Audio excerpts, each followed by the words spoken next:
Hinduism और Indian mythology इतनी deep है कि इसके बारे में सब कुछ पता लगा पाना नामुमकिन है।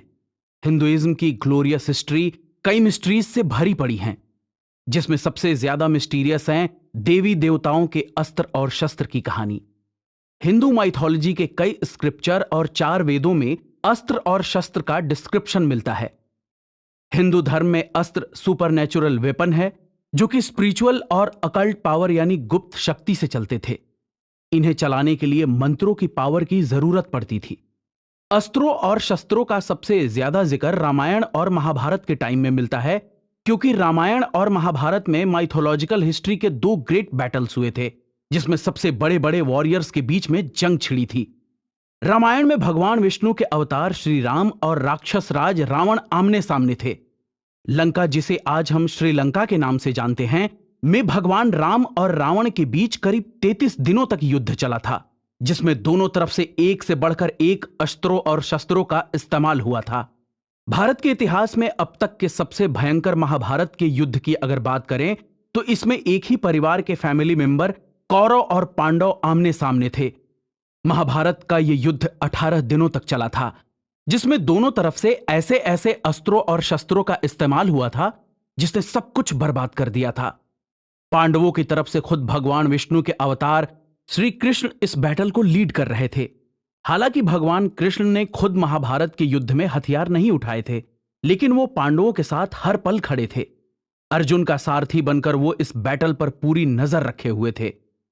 महाभारत के युद्ध में एक तरफ कौरवों के पास भगवान कृष्ण की नारायणी सेना थी, तो दूसरी तरफ पांडवों के पास खुद भगवान कृष्ण। लेकिन जब पांडवों और कौरवों के बीच ये महायुद्ध खत्म हुआ तो आखिर में कुछ भी नहीं बचा था। पूरी कौरव और पांडव सेना खत्म हो चुकी थी। कहा जाता है कि दोनों तरफ से इस युद्ध में 82,67,000 से भी ज्यादा लोगों ने हिस्सा लिया था। लेकिन युद्ध के आखिर में कौरवों की तरफ से सिर्फ 3 और पांडवों की तरफ से 15 लोग बचे थे, यानी कि कुल मिलाकर सिर्फ 18 लोग ही इस बैटल में जिंदा बचे थे। इन अस्त्रों और शस्त्रों की ताकत का अंदाजा इसी से लगा सकते हैं कि महज 18 दिन में 82 लाख से ज्यादा लोगों ने अपनी जान गंवा दी थी। रामायण और महाभारत के बैटल में बड़े बड़े वॉरियर्स के पास एक से बढ़कर एक अस्त्र थे, तो उनकी सेना के पास हाईटेक शस्त्र थे। ये वॉरियर्स डेंजरस वेपन्स से लैस थे। उनके पास ऐसे ऐसे अस्त्र और शस्त्र थे जो आज की न्यूक्लियर, हाइड्रोजन और थर्मोपावर बॉम्ब से भी ज्यादा पावरफुल थे। अस्त्र और शस्त्र ये दोनों नाम एक साथ लिए जाते हैं, लेकिन दोस्तों इन दोनों में बहुत अंतर है। कुछ लोग अस्त्र और शस्त्र को एक ही समझते हैं, लेकिन ऐसा बिल्कुल नहीं है। अस्त्र वो होते हैं जो देवताओं की शक्ति से बनाए जाते थे, जिनमें उन देवताओं की सारी एनर्जी और पावर कंटेंट होती थी। एक तरीके से ये अस्त्र उन देवताओं के फ्रैक्शन होते थे, जिसमें इनकी पूरी एनर्जी को किसी हथियार में डालकर उसे अस्त्र का रूप दिया जाता था। एंशिएंट टाइम में गुरु अपने शिष्यों को इन मंत्रों की नॉलेज देते थे। इन मंत्रों में इतनी पावर होती थी जिससे कि किसी भी देवता के अस्त्र को बुलाया जा सकता था, जिनमें सुपरनैचुरल पावर्स होती थी। वहीं कुछ अस्त्र ऐसे होते थे जो किसी देवता की तपस्या कर उन्हें खुश करके हासिल किया जाता था। लेकिन इन अस्त्रों का इस्तेमाल कुछ ही सिचुएशन में किया जा सकता था। कभी भी और किसी पर भी इन अस्त्रों का इस्तेमाल नहीं किया जा सकता था।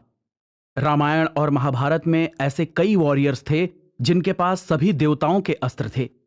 महाभारत एरा में परशुराम, भीष्म पितामह, अर्जुन और गुरु द्रोण उन लोगों में से थे जिनके पास सारे अस्त्र थे। तो वहीं कहा जाता है कि रामायण एरा में रावण के बेटे मेघनाद के पास सारे अस्त्र थे। उसने भगवान इंद्र को हराकर इंद्रलोक पर कब्जा कर लिया था, इसीलिए मेघनाद को इंद्रजीत भी कहा जाता था। वहीं भगवान राम, जो खुद विष्णु के अवतार थे, उनके पास अस्त्रों की कोई कमी नहीं थी। अब बात करते हैं शस्त्रों की। शस्त्र वो होते थे जो किसी मेटल और लकड़ी से बनाए जाते थे।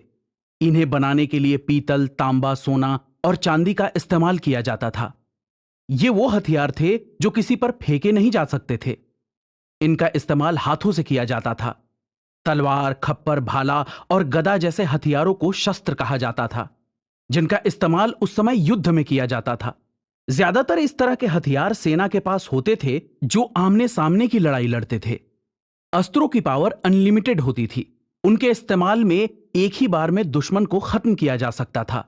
जिनमें ब्रह्मास्त्र, ब्रह्मशिरा अस्त्र, नारायण अस्त्र, सुदर्शन चक्र, त्रिशूल, पाशुपतास्त्र जैसे घातक और लिमिटलेस पावर से भरे अस्त्र थे।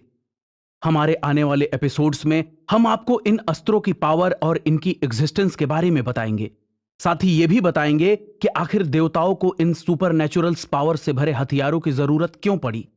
आखिर क्यों इस संसार के क्रिएटर और जगत पिता ब्रह्मा ने ब्रह्मास्त्र और ब्रह्मशिरास्त्र जैसे हथियारों को बनाया। क्यों भगवान विष्णु को नारायणास्त्र और भगवान शिव को पाशुपतास्त्र और रुद्रास्त्र जैसे खतरनाक अस्त्रों को बनाने की जरूरत पड़ी, जो पल भर में ही पूरी दुनिया को खत्म कर सकते थे। अगले एपिसोड में हम जानेंगे ब्रह्मा जी के ब्रह्मास्त्र के बारे में,